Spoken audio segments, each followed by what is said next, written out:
Hello, hello, hello, Wings of Wisdom listening audience and Virginia's virtual viewers. We have with us today LeRon Barnes. We met and was mentored by the legendary Les Brown at the Speakers Academy, and I am so grateful to be featuring him today on Wings of Wisdom. He is a life coach, a motivational speaker, a development coach as well. But most of all, he's a man of faith. He's a husband and a father. So I am grateful to have you here today, LeRon. Can you just give Virginia's virtual viewers and Wings of Wisdom listening audience a backdrop of your bio, and then we'll dive deep on our subject, how we move from self-doubt to self-worth. Absolutely, absolutely. First of all, I want to say thank you for having me on this amazing show. I've watched your show, and I'm telling you, it's powerful. Definitely wisdom on this show, wings of wisdom that get you flying higher than you've ever flown before. So I'm excited to have the opportunity to be on your show, and definitely I'll add value to these amazing, wonderful people. Just a little bit about myself, though. I'm an entrepreneur, a business professional, and I work with entrepreneurs and business professionals, just like some of you watching and listening, who struggle with doubt, fear, and limiting beliefs to keep people stuck and from taking action to achieve their goals. And I remember being in the second grade when I was told by my teacher, Miss Smith, about that I was ADHD and ADD, and I had a learning disability. And as a result of that, it made me have a deep desire and hunger for people to know that they were greater than any limitations that someone else had put on them.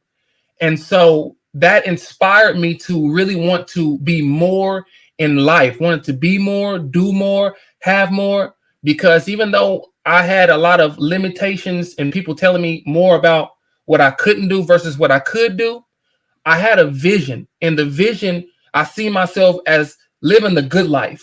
I see myself traveling the world, going to Africa, going to Asia, going to the Maldives, sitting on the beach with my feet in the sand, watching the sunset. But when you have someone that tells you what you can't do more than they are inspiring you, what you could do, it brought me down. And it kept me low for a long point of time. So now that I finally found my calling in 2016, this was all in high school and elementary school, 2016, when I found my calling and that I was passionate to become a world-renowned Hall of Fame motivational speaker. That's when I heard Les Brown, and I realized, holy crap, he's who I am in a different lifetime. And so in 2000, about 4 years later, is when I actually invested in the Les Brown Hunger for Greatness Speaking Academy. And that's when I met your wonderful doggone face. But that's where it started for me at, and led me into this point to be able to really look to impact lives. Wow, that is powerful. I know Les Brown is so powerful. What advice would you give someone who feels like stuck in that self-doubt? And what initial steps should they take to move beyond the obstacle? Absolutely. Well, this is very powerful. And I've been explaining to people how powerful it is to journal. See, what I learned was that the reason why many of us are in self-doubt and are stuck in procrastination, stagnation, overwhelm, is because we're unaware of what happened that caused us to be this way. See, I don't know. It's called inner child work, or what do they call it? They call it. Let me make sure. I'm reading a book right now called. Actually, I'm reading a couple of books. One is called "Help Elevate and Learn." It's HEAL. Help Elevate and Learn. This is what it stands for. And then there's another book by the name of John Bradshaw called Homecoming. And what it talks about is our inner child, wounded inner child. And what journaling does, it allows you to go back to the past and remind yourself of where you were, what they said, what happened, what took place, and allows you to express how you felt in the moment in that time. And then what it allows you to do is to understand what you've been saying to yourself. See, a lot of times we're unaware of our self-talk. Doubt, fear, and limiting beliefs come from our unconscious self-talk. When we write it down, we bring our unconscious self-talk conscious, and now we're able to reframe it. But the reason why we believe what we believe is because of our past trauma. Something happened to us in our life that made us feel that we weren't good enough, that we weren't worthy, that we weren't deserving of love. And so once we discover what that is by writing it down, go into your past. It may hurt. It may feel uncomfortable. It may be scary. But the only way to heal your present and lead you into your future is you are healed from your past. Wow, that is really powerful. When you say write it down, Wings of Wisdom is built on biblical principles, and it reminds me of Habakkuk. And it tells you there to write the vision, make it plain so that he who readeth can take off running. It's almost like passing that baton. That's why you're reading Heal right now, which is so powerful. So how does your faith tie into your coaching sessions, your personal development, and how does that actually tie into how do you, navigate in everything that you do? So I'm a visionary. I see everything that I have, I saw it before I got it. I never just went into something without knowing I was going to have it. If we want to be real about it, if we really think about it, even our poverty is a result of our thinking, is a result of not being intentional.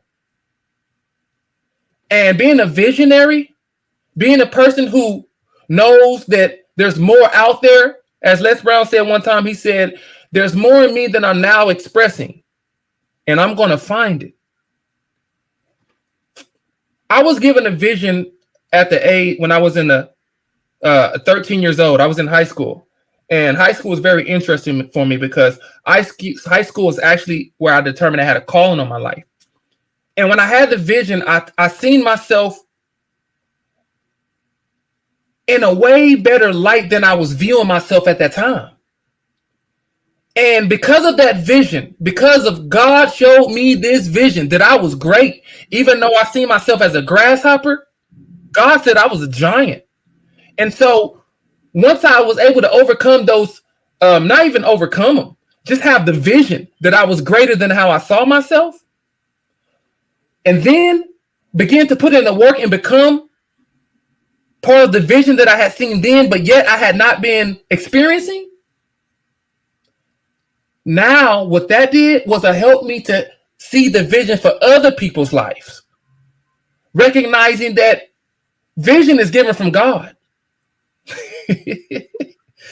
Vision is given from God. And so when I go into coaching individuals, the first thing I want to know is, what's your vision? Because your vision shows you where you're going in life. A lot of times, people don't know where they're going. People don't have a vision. They have a wish list. And a wish list doesn't manifest. Because a wish list is really a thought. It's really a hope with no action. It's faith with no action. Wishing is faith with no action. So when I work with my clients, when I talk to them, I want to find out, what do you want? Where are you going? What have you seen in your future? Because your vision is given from God.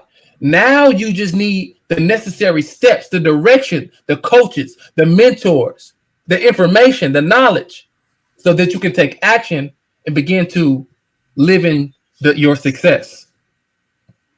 Wow. Wings of Wisdom listening audience and Virginia's virtual viewers, are you picking up the golden nuggets that LeRon Barnes is dropping today? Once again, Wings of Wisdom is built on biblical principles. When you told that story, it reminded me of Joshua and Caleb. Mm. This was two individuals in the Bible. They had to go scope out the land in the book of Exodus. And when they were scoping out the land, that's what they told them. They were the only two that seen themselves as giants. Mm. Everybody else saw themselves as grasshoppers. So And how do that's you, the thing. Go ahead. I'm sorry, go ahead. no, I was gonna say, how do you truly see yourself as key? Powerful. And you said that how you see yourself is key, because the only way that we only can act from the perspective that we see ourselves. So we can act from a perspective of faith, or we can act from a perspective of fear. And those are two different perspectives. Acting from a perspective of faith allows us to take action. Acting from a perspective of fear allows us to stay stuck. We stay in procrastination. We stay in overthinking. So it's important to see yourself as God sees you. It's important to see yourself as a giant. It's important to see yourself as, I'm good enough. I'm worthy. I'm capable. I'm deserving. Because when we feel that way, when we see ourselves as deserving, as capable, as amazing, then we can take action that actually benefits us and the people around us who would initially miss our gifts, talents, ability, the calling that God has on our life for us to be successful and to help others be successful as well. Yes, yes. It's amazing you would say that, because my next question to you was, what steps can someone take to break free from their fear and take decisive actions in their life or their business? Absolutely. Absolutely. The first thing I would give you, first of all, you got to surround yourself with, as Les Brown says, OQP, only quality people. You got to surround yourself with people who are moving in the same direction as you are. Where's the workshops? Where's the seminars? Connect with people who have vision, and their vision connects with yours. Even though they may not be, they're on the same path as you when it comes to success, like me and you. The reason why we connect is because we have the same vision. Now, we have the same vision and we go in different directions from this vision, but we're both speakers. We're both doing some type of speaking. We're both impacting people's lives. So you want to surround yourself with people who are moving forward, people who are positive people, people who are not, like Einstein said, who are negative people, when he says negative people find a problem in every solution. So we got to hang around people who says, I won't quit and I won't let you quit either. Surround ourselves with mentors, surround ourselves with friends that see the best in us, that want us to succeed as much as we want ourselves to succeed. And then again, we got to write it down. See, I'm telling you, I'll go back to that. We got to be around these people. We got to write down what we want. And then after we write it down and we see what we want, we got to take action. And a lot of the most challenging part for people in Virginia in taking action is, one, fear of the unknown. They don't know the end result, but that's irrelevant, because now you're not operating in faith anymore. You don't have to know the end result. That's what faith is. Faith is not knowing the end result, but taking action anyhow, because you believe that God has called you to it, that God has graced you, that you have the gifts, the talents, the ability, the skill, without the understanding of the result. That's faith.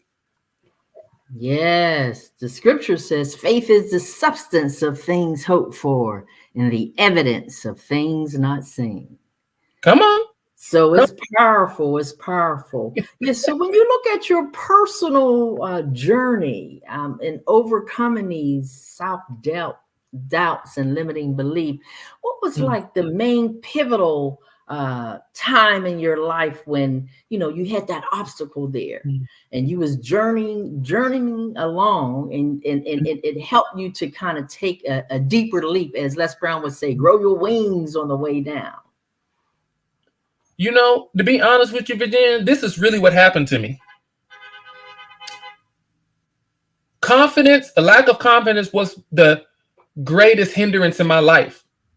I didn't believe in myself. I didn't believe that I deserved to be as great as I was told I was. And so I will always suppress what people would say about me and blow it off. And then one day, someone who completely didn't even know who I was, they saw something in me. And they saw that I was a great person, individual, without me even opening up my mouth. And I was already looking at myself like, I don't deserve to be this great. Who am I, God? Who am I to deserve to have what I have? And when God sent someone to see me without even hearing a word out of my mouth to them, it changed me. And it reminded me, as Les Brown said, that sometimes we got to believe in someone else's belief in us until our belief kicks in. That's why it's so important to hang around people who can see your greatness. And that's why one of the things that I mentioned in talks, I talk about having an accountability partner, a coach, a person who will see in you what you can't even see in yourself. And that's what happened to me. Someone saw in me what I couldn't see. And once they helped me to see it without even telling me it's crazy. I was able to receive it and say, you know what? If somebody else can see it and they don't even know me, they're not trying to flatter me or boost my ego. They don't know me. That right there is what actually, truthfully, did it for me. An accountability partner, a coach, someone who can see in you what sometimes we can't even see in ourselves. Yes, and I also remember Les Brown saying sometimes you need someone to take you into a place inside yourself that you can't go by yourself. Come on, girl. So he is powerful. I had a life coach actually, Miss Jacelyn Blankenship, and she helped me actually to see this, to visualize this, what I'm doing now, because initially there were so many things blinding me. But you're correct. Once you get that coach, once you get that person who believes in you, and then you put the work in, as they say, the rest is history. Come on. It is no longer a mystery. The rest is history. I love it. No longer a mystery. The rest is history. So if you could give Virginia's virtual viewers one last golden nugget before we sign off that they could actually chew on today, they're in self-doubt. They haven't moved over to self-worth as of yet. What would that golden nugget be for them? I would tell you, first thing, and I mentioned this, and I'll mention it again, is write out how you feel. Whenever you're coming up against negative beliefs, find out where it's coming from. You got to find that out. I'm telling you, if you try to skip the step and don't know why you feel the way that you feel, because it's from inner child trauma, something happened and it is a trigger. So you got to recognize what the trigger is so you can change it, because you cannot change what you cannot identify. So write it down. Find out what that trigger is. I'm irritated when this happens. Identify when one way to identify your trigger is when you feel it emotional, when you feel angry and you emotional anger, snap, or you feel anxiety. Those are triggers. Whenever you're triggered, slow down, feel what you're feeling in your body, but more importantly, hear what you're hearing in your head. When you hear what you're hearing in your head, that's what you're saying to yourself, which is triggering your emotional response. And your emotional response, how you feel when you feel emotional in your body, your emotions actually will trigger your actions. And your actions will give you your results. Write it down. Wings of Wisdom listening audience, we're so glad you were able to lean in today. Ladies and gentlemen, girls and boys, now it's time to share on your electronic toys. Lean in on the next episode of Wings of Wisdom. Have a wonderful day.